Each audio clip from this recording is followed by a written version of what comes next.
सिर्फ लाइव 24 भारत विज्ञापन और खबर देने के लिए संपर्क करें।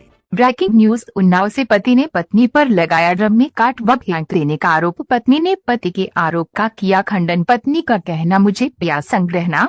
पत्रकार जो देश का चौथा स्तंभ कहा जाता है, आज उत्तर प्रदेश जनपद के हर एक कोने में ऐसे भी पत्रकार हैं जो दूसरे पक्ष की सुने एक पक्ष की खबर अपने न्यूज चैनल व न्यूज़पेपर पर प्रकाशित कर देते हैं। उन्नाव जनपद का एक पति और पत्नी का मामला न्यूज चैनल व न्यूज़पेपर की सुर्खियों में बना है, जब वरिष्ठ पत्रकार सतीश वाजपेयी की टीम दोनों पक्ष के निवास उन्नाव जनपद के मोती नगर पहुंची और दोनों पक्षों के बयान से जो सच्चाई सामने आई सुनकर पैरों के नीचे से जमीन खिसक गई। पीड़ित पिता का बेटे पर आरोप, जमीन व जायदाद अपने नाम पर लिखाना चाहता है, बुनियादी झूठा आरोप लगा रहा है। पीड़ित पिता का ये भी कहना है बहू बेटी के समान होती है। लगाए आरोप का खंडन किया और पत्नी ने भी लगाए पति के आरोप का खंडन किया है। दोनों पक्षों का देखे कहना क्या। लाइव 24 भारत व दिल्ली शहर खबर साप्ताहिक समाचार उन्नाव जनपद से नफीस खान की रिपोर्ट। आपका एक सोशल मीडिया में प्रकरण चल रहा है कि आप द्वारा अपनी पत्नी पर आरोप लगाया गया है कि मुझे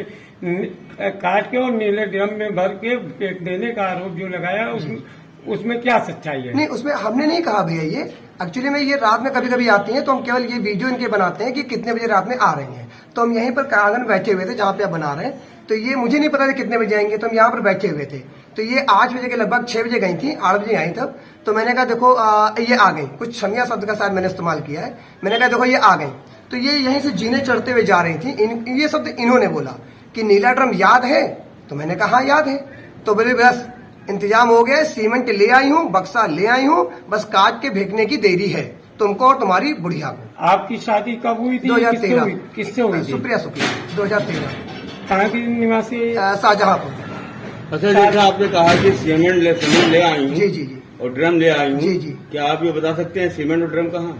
नहीं, हम कैसे बताएंगे सर। और एक जो वीडियो आपका वायरल हुआ है जी, उसमें आपने एक तार्किक बात कह दी है जी कि आज की औरतों का एक ट्रेंड बन चुका है। जी, तो मतलब सारी औरतों को आपने उसमें रख दिया है जी, कि सारी औरतों का ट्रेंड बन चुका है। तो इसमें आप क्या कहना चाहते हैं? नहीं, सारे नहीं भी है, क्योंकि देखिए न सारे मर्द अच्छे हैं, न सारे मर्द खराब हैं, न सारी औरतें अच्छी हैं, न सारी औरतें खराब। दूसरी चीज मैं ये पूछना चाहूंगा कि जैसे कि आपने देखा है कि भगवान राम एक बात पर अपने पिता के अयोध्या चले गए थे, तो आपके पिता का इस मामले में किस तरीके का सपोर्ट है? नहीं, अब उनका सपोर्ट क्यों उसके साथ है? उन्होंने अपनी बीबी को, मेरी माता जी को क्यों छोड़ा? क्यों उसका इतना सपोर्ट? भाई कोई उसका सपोर्ट नहीं कर रहा, तो आप उसका सपोर्ट इस बात पे क्यों इतना कर रहे हैं? मैं आज तक इस बात को नहीं समझ पाया। पुलिस से आप क्या मदद चाहते हैं? नहीं, पुलिस से भैया हमारा बस एक ही मतलब है कि अभी आज तक तो नहीं हुआ, लेकिन मैं चाहता हूँ इस बात की पूरी गहराई से जांच हो जाए। अगर मैं गलत हूँ तो आप मुझे प्रशासन से दंडित कराइए। एक गंभीर सवाल मैं आपसे करना चाहूंगा, जैसा कि मैंने तथ्य ढूंढे हैं। आपके कोई चाचा जी थे, राम जी मिश्रा जी जी जी, वो कहाँ रहते थे? वो भैया ये जो मकान है बगल में बना हुआ है, इसके जस्ट बगल वाले मकान में रहते। तो उन्होंने अपना बेचकर यहाँ से क्यों गए? भैया उनके ऊपर जैसा मुझे पता चला, क्योंकि हम तो यहाँ से चले गए थे कोरोना में, उनके सारा खर्च मतलब जो उनके शारीरिक, क्योंकि थोड़ी विकलांगता थी, तो जैसे कभी नहलाना धुलाना हुआ, कभी दवाई लाना हुआ, तो ये सब हम करते थे। और वो मंगलवार को, हर मंगल को हनुमान मंदिर में खाना पीना खिलाते थे। तो उसमें भी हमारा पूरा सहयोग रहा, लगातार 7-8 साल हमारे साथ ही हो जाते थे। तो हमारे पिताजी से भी उनकी पट्टी नहीं है, हमारे पिताजी से नहीं पट्टी। तो हमने क्या किया कि वो वहां पे उनकी एक दुकान है बगल में, तो हमने उस दुकान में अपने गिफ्ट सेंटर की दुकान डाल दी। ये बात मुझे नहीं पता थी, मेरे चाचा जी की दुकान है, तो हमने उसमें डाल दिया। तो हमारे ऊपर हमारे पिताजी ने, चाचा जी ने मिलकर हमारे ऊपर कंप्लेन कर दी कि मेरे भतीजे ने और मेरे लड़के ने मेरी दुकान कब्जा कर ली। तो जैसा कि यही मोहल्ले के ही कुछ लोगों ने मुझे जानकारी दी कि इनके चाचा जी आते थे, रोक कर कहते थे कि सुभाष ने मुझे इतना प्रताड़ित किया है कि मैं छोड़ के जा रहा हूँ। क्या सच है ये? नहीं भैया, इस बात को आप बिल्कुल पूरी तरीके से आप इस बात को मैं नहीं कह रहा हूँ, ये उनके शब्द हैं, उनके शब्द, राम जी मिश्रा जी के शब्द। चलिए छोड़िए, ये बताइए कि आपने जब शादी की थी तो आपने लड़की देखा भी होगा, पसंद भी किया होगा, कुछ नाते रिश्तेदार जो मिलकर कराते हैं संबंध, तो उसमें आपकी राजी मंदी होगी। जी जी। फिर ये अचानक से ये दूरियां कहाँ से बढ़ी? नहीं, अचानक से नहीं भैया, क्योंकि हमने तो देखा और सब कुछ ठीक है, हमारी माताजी ने किया, हमारी माताजी ने पिताजी से भी कहा, तो पिताजी ने कहा कि तुमने तो पसंद किया तो तुम जानो, हमसे कोई लेना देना नहीं। छोड़िए, क्या आपको ऐसा कुछ डर लगता है कि हमारे पिताजी ये संपत्ति किसी और के नाम करके चले जाए? हाँ, क्योंकि कई बार ऐसा हुआ भी है, और मेरे पास एक वीडियो भी है जिसमें हमारी धर्म पत्नी ये कह रही है कि हम डेली नगर पालिका जाते हैं पता करने के लिए प्रॉपर्टी किसके नाम पर है। हम आज तक ये नगर पालिका कभी गए नहीं कि ये पता करने की प्रॉपर्टी किसके नाम पर है। तो मामला क्या प्रॉपर्टी से जुड़ा हुआ है आपका? जो ये कोई प्रॉपर्टी से जुड़ा हुआ नहीं, क्योंकि हमें प्रॉपर्टी कोई मतलब ही नहीं। जैसे चाचा ने अपनी प्रॉपर्टी बेच दी तो सबने कहा तुमने कंप्लेन क्यों नहीं की? वो तो उनके अधिकार था, उसके बाद बात आपके पिताजी के प्रॉपर्टी की। मेरे उससे कोई मतलब नहीं है, ये मकान है। यदि हमारे जनपद के पुलिस अधीक्षक महोदय आप दोनों पक्षों को बिठा करके कोई ऐसा बीच का रास्ता निकालते हैं जिसके आपका जीवन फिर से एक बार सही रास्ते पे आ जाए, तो क्या आप स्वीकार नहीं भैया, अब हम रह नहीं सकते। चाहे पुलिस प्रशासन मुझे कोई भी सजा दे दे, कोई भी प्रशासन सजा दे दे, हम अब नहीं रह सकते भैया। क्योंकि हमको माता, इन दोनों लोगों ने हमसे एक बात कही थी शादी के बाद ही, पिताजी ने और हमारी पत्नी ने, कि अपनी माता जी को वृद्धाश्रम भेजो, नहीं तो हम लोग तुमको परेशान करते रहेंगे। अच्छा ये बताइए, ये बताइए, आपकी पत्नी का ये आरोप है जी कि कहना है कि हमारी शादी में हमारे पिताजी ने आपको 12 लाख रुपए दिए थे और 3 लाख का जेवर दिया था जी, वो आपने क्या किया? तो उसका प्रमाण तो होगा उनके पास, क्योंकि कोई भी लड़की वाला शादी करता है तो उसके प्रमाण होते हैं, कोई फोटो होती है, कोई वीडियो होता है। बिना प्रमाण के तो लड़के वाले इतना बढ़िया बड़ा धन देते ही नहीं है। जरूर प्रमाण होगा, अगर होगा, क्योंकि मैंने शादी बिना दहेज की करी है, और मैं सीने ठोक के कह रहा हूँ मैंने बिना दहेज की शादी करी है। क्या नाम है आपका? सुप्रिया, किस जनपद की निवासी है? शाहजहांपुर। किससे आपकी शादी किस सन में हुई? 2013 में सुभाष मिश्रा के साथ। किस जनपद के निवासी है? उन्नाव मोती। क्या करते हैं सुभाष? सर मुझे महीने भर का शादी के बाद का पता है कि इस स्कूल में नॉर्मल टीचर थे, बाकी मुझे आज तक का कुछ नहीं पता है कि कहाँ क्या रहते हैं, क्या कैसे रहते हैं, मुझे कुछ भी नहीं पता इनके बारे में। जैसा कि एक सोशल मीडिया में वीडियो वायरल हो रहा तेजी से, उसमें आपके पति द्वारा आरोप लगाया जा रहा है कि मुझे ड्रम में काट के मेरी पत्नी द्वारा मार के फेंकने की प्लानिंग की जा रही है। इस संबंध में आप क्या कहना चाहती है मीडिया को? उस वीडियो को इन्होंने कट करके यूज किया है। और ये सर मैं ऊपर रहती हूँ, मैं पढ़ाती हूँ, ठीक है, नॉर्मल मैं टीचर हूँ अभी 2-3 साल से। तो मेरे पीछे पीछे इनके पास तो कुछ काम है नहीं, लेकिन मैं 2-3 हजार में अपना काम करती हूँ। उसके बाद मैं मेरे पीछे पीछे इनके पास कुछ काम नहीं रहता। यहाँ पे जो माताजी बैठी है यही कुर्सी डाले बैठे रहते हैं और मेरे ऊपर तक जाते हैं वीडियो, मेरे पीछे पीछे हर टाइम मोबाइल मेरे पीछे लगा रहता है। तो फिर ऊपर से बोलते हैं कि फ्रिज याद है, तो हमें नहीं पता कि ये मोबाइल बंद की है क्या किए हैं। तो हमसे कहते फ्रिज याद है, उसमें 35 टुकड़े थे तो 45 करेंगे। तो हमने फिर ऊपर जाके हम अंदर थे, तब ये मुझे क्या पता, तुम दिन भर वो तो ले ही घूमा करते हैं। तो हमसे वो फिर हमने कहा आजकल ड्रम का ट्रेंड चल रहा, तुमको याद नहीं है? बस ये बात ही इन्होंने अपना कट करके और मेरा ड्रम का इतना बस कॉमेडी वीडियो को उसको आपकी शादी कई वर्ष हो गए? सर 2013 में हुई थी, 13-14 साल हुई थी। बच्चा है आपका? जी। कै साल का है? 8 साल का। ये जो विवाद चल रहा है, जी बच्चा मेरे साथ रहता। आप इनसे ये पूछ लीजिए कि जब बच्चा हुआ था तो कौन से महीने में और कब वो हुआ, या कितने टाइम हुआ, कितनी बार अल्ट्रासाउंड हुआ, कितने, इनसे ये सारी जानकारी। मेरा बच्चा 1 महीने का मेरे पेट में था। मुझे ये लोग दोनों लोग मारते पीटते थे, यहाँ से कहते थे बच्चा पैदा नहीं करना। शादी के 5 साल बाद मेरा बेटा हुआ, बहुत मुश्किल से। वो पता नहीं भगवान ने कौन सा आशीर्वाद दिया जब मेरा बच्चा मेरे आ गया। जैसा कि मुझे भगा दिया गया साल पति पत्नी जी, एक ऐसे दो रिश्ते होते हैं और इनके बगैर घर वीरान सा लगता है। और आप दोनों में जो विवाद चल रहा है ये पहली दफा देखने को मिल रहा है। क्या आप द्वारा जो आरोप आपके पति द्वारा लगाया जा रहा है उसमें क्या कोई सहमति या किसी प्रॉपर्टी को लेकर विवाद है कि? सर प्रॉपर्टी पापा के नाम है, तो वो मतलब किसको देंगे क्या, मुझे उससे मतलब नहीं। मैं बस यही चाहती हूँ कि इनको बेदखल किया जाए प्रॉपर्टी से और किसी को ना दिया जाए, दान कर दिया जाए। जैसा कि सूत्रों से मालूम ये पड़ रहा है कि आपका किसी लोगों से अफेयर चल रहा है, ऐसा कुछ जानकारी कुछ न कुछ तो ऐसा बोलेंगे ही, वो बोलेंगे। वो तो ऐसा सब कुछ किए बैठे हैं मेरे पास। बाकी मैं मोबाइल में दिखा दूं, मार पीट के वीडियो पड़े हैं और ये चाकू देके मुझे सबको धमकी दे रहे हैं, मेरे घर वालों को और मुझे और पापा को डायरेक्ट बोल रहे हैं कि जैसे बोल रहे हैं कि प्रॉपर्टी से इनका लेना देना नहीं। अभी मैं वीडियो में दिखा दूंगी आपको, उसमें ये बोल रहे हैं कि मैं मार दूंगा और उसके बाद आऊंगा प्रॉपर्टी बेच के आराम से मैं ऐश करूंगा। उन्नाव पुलिस प्रशासन से ये विवाद खत्म करने के लिए इसमें कोई रास्ता ऐसा निकालने के लिए आप क्या कहना चाह रही हो? बस मैं एक तो पत्रकारों से मेरा मतलब है कहना कि आप लोग सच्चाई दिखाइए, ठीक है, एक तरफ का वीडियो बना के या इनकी एक पक्ष की बात सुन के आपने मुझे मेरी इतनी बदनामी करी है, हर जगह पूरी दुनिया मुझे देख रही है इनकी बात सुन के।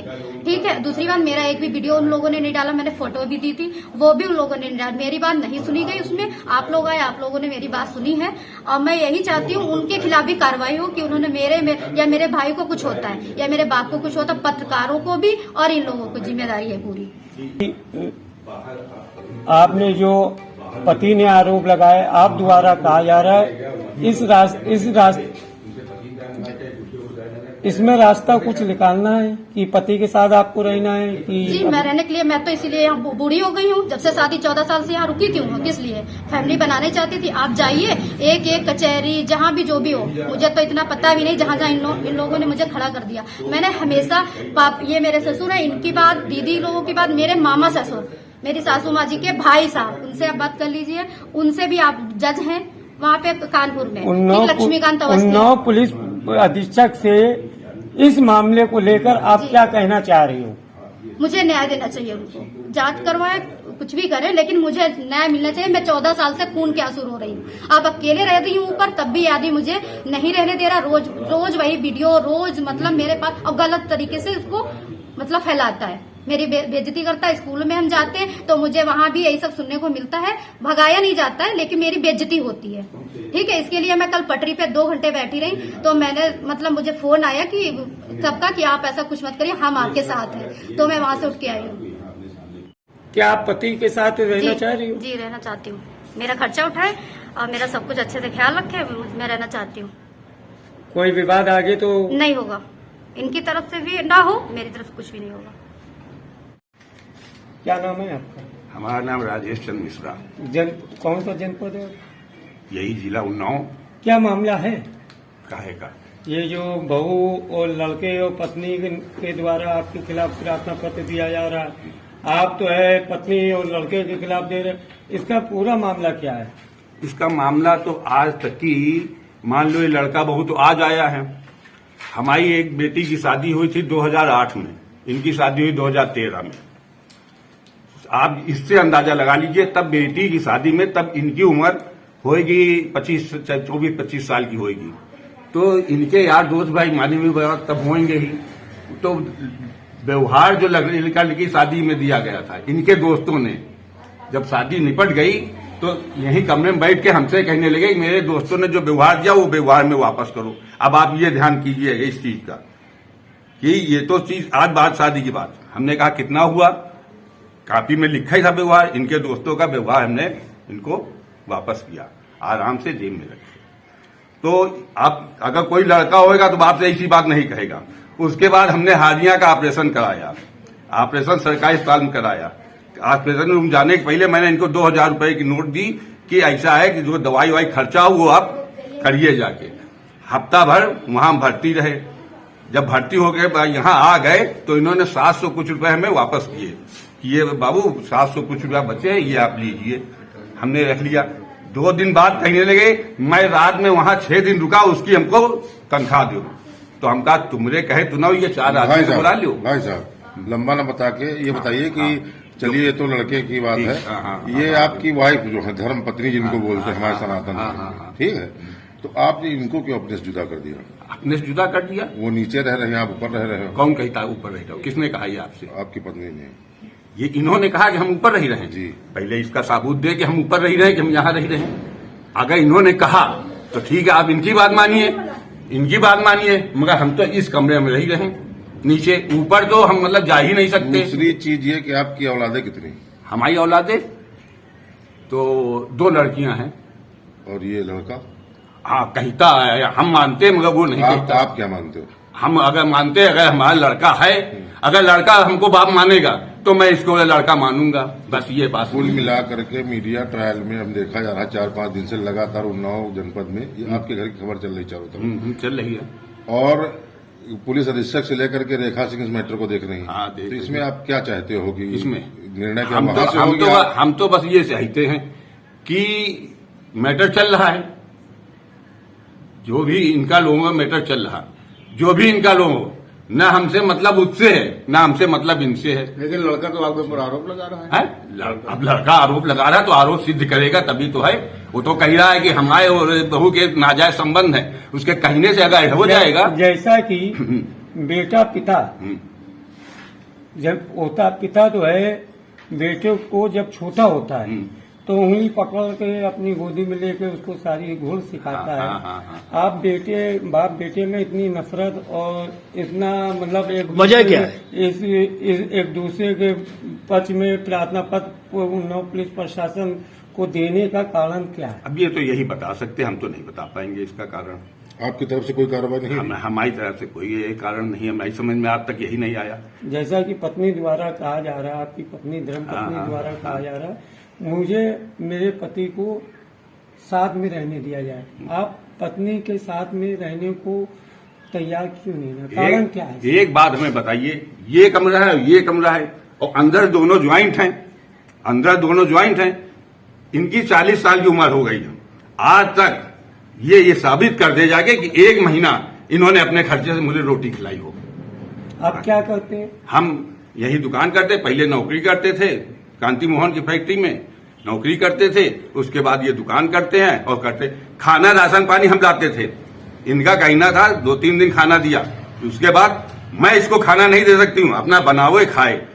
2 दिन तक की खाना हमें नहीं मिला। इस घर के विवाद का समाधान उन्नाव पुलिस प्रशासन से आप क्या समाधान चाहते हैं? हम ये समाधान चाहते हैं, इनका दोनों का जो कहना है कि प्रॉपर्टी मेरे नाम करो, नहीं तो तुम्हारे ऊपर हम ऐसा लांछन लगाएंगे। वो कहता तुमको बर्बाद कर देंगे, वो कहती तुमको बदनाम कर देंगे। प्रॉपर्टी मेरे नाम, मेरे बाप खत्म हो गए थे, जब खत्म होने के बाद नगर पालिका हम तीनों भाई नाम चढ़ी थी। हम अपने जिंदा जी, जब ये चीज अभी है तो इनको प्रॉपर्टी अभी कर देंगे। आपका आरोप है ये जो विवाद है प्रॉपर्टी बस खाली प्रॉपर्टी का है, प्रॉपर्टी को लेके है, बस मुख्य चीज ये। क्या नाम है माता जी? मैं सुबोधनी मिश्रा। किस जनपद जिले की हो? मायके का? किस जिले का? उन्नाव जिले। क्या मामला है? मोती नगर।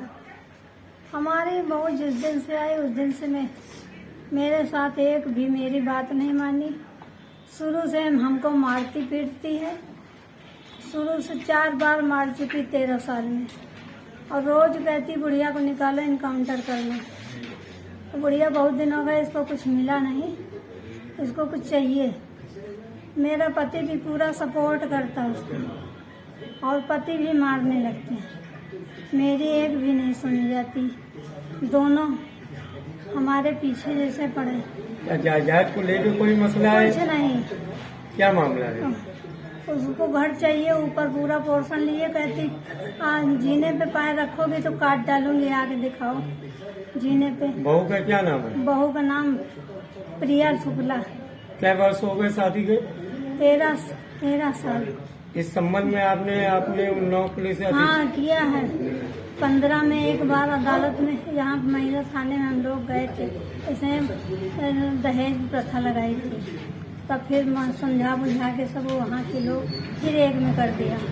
उसके बाद 15 दिन रहे, उसके बाद फिर वही सब इसकी कूड़ा फेंकती है, पानी फेंकती, सूंघती है, हम आंगन में नहीं बैठ सकते। आपने इस संबंध में प्रार्थना पत्र दिया है? हाँ सब किया। कार्रवाई कुछ हुई? हाँ हमारे पुलिस बहुत हमारे तरफ सपोर्ट कर रही है और बहुत अच्छा व्यवहार कर रही है। जैसा कि उत्तर प्रदेश में माननीय मुख्यमंत्री की सरकार है, और मुख्यमंत्री द्वारा सीनियर सिटीजन को अगर कोई भी बहू या बेटा प्रताड़ित करता है तो उसके ऊपर कार्रवाई के लिए उत्तर प्रदेश पुलिस प्रशासन को आदेश जारी करे। आप मुख्यमंत्री से क्या चाहती हो? मुख्यमंत्री से हम चाहते हैं कि हम तो चाहते हैं मेरा पति मेरे साथ आ जाए, हम उसके बहू बेटे को अपना जैसे चाहे उसे निकाले घर से चाहे, लेकिन पति मेरे साथ आ जाए, हम ये चाहते थे। किस जनपद जिले के निवासी? उन्नाव। क्या मामला है? भैया मामला 2013 से ही है, अच्छा तो नहीं चल रहा है, लेकिन हाँ पहले लगता था चलो पति पत्नी का झगड़ा है, लेकिन इनके हम जो बाहर पता चले कि इनका दिन भर भैया फोन पे लगा रहना। हम बाहर ट्यूशन से निकल रहे हैं तो हमने कहा इनको फोन कर दे, कहते खाना पीना जल्दी बना के रखो, हमको परसों को दूसरी जगह जाना है, तो खाना पीना नहीं देना है इनको। इनका कहना है कि तुम खुद बना लो, अपनी माँ से बनवा लो। तो ये सब चीजें चलती रही 2015, फिर 18 में हमारा भैया गिरा, ऊपर से 1 फ्लोर से हमारा भैया गिरा। तो हम तो ट्यूशन में थे, मेरे पास फोन आया तो हम कहे भैया को लेके एडमिट कराया मैंने। तो ये और हमारे पिताजी दोनों घर आ गए। उसकी हालत बहुत दयनीय थी, मतलब कि वो खत्म होने के कगार पे था, डॉक्टर ने कह दिया था। तो हम इनको फोन कर रहे थे, रात तक 11 बजे तक फोन किया, लेकिन इन लोगों ने नहीं सुना और डॉक्टर से हमारी लड़ाई हो गई थी, क्योंकि डॉक्टर बिना इंजेक्शन दिए चले गए थे, ऑफलाइन हो गए थे। फिर हमने ये बगल में आनंद बस्ती दादा रहते हैं, इनसे फोन कराया, इन्होंने कुछ साक्षर चिमरा से फोन कराया हाईलाइट में, फिर उसका इलाज शुरू हुआ। और ये हमारे पिताजी दोनों लोग घर पर थे। अगले दिन जब आए तो हमने पूछा आप लोग घर पे क्या कर रहे थे, आपका बेटा एडमिट था 2.5 साल का। तो बोले तुमसे क्या मतलब। खैर बात खत्म हो गई। फिर उसको हम पीजीआई लेके गए। कभी ये लोग मेरे साथ नहीं गए पीजीआई में डॉक्टर ने कहा था कि आपके बेटे को 15 साल तक बहुत ही क्रिटिकल सिचुएशन में रहेगी, तो उसको 1 इंजेक्शन लगवाना है आपको, तो एक बार साल में एक बार लेके आइएगा। पीजीआई जाना आसान नहीं होता है, सबको पता है। खैर हम गए किसी तरीके से। उसके बाद इन लोगों ने अपनी कस्टडी में ले लिया पुलिस से कह के। आज तक रिकॉर्ड उस बच्चे को पीजीआई लेके ये लोग नहीं गए। जैसा कि एक सोशल मीडिया से वीडियो चल रहा है जी, उसमें आपने अपनी पत्नी जी पर आरोप लगाया है कि मुझे काट कर और नीले ड्रम में डाल के और सीमेंट में फेंक देगी। जी, इसमें क्या सच्चाई है? भैया इसमें सच्चाई आप लोग ये देखिए, हम यहाँ पे बैठे हुए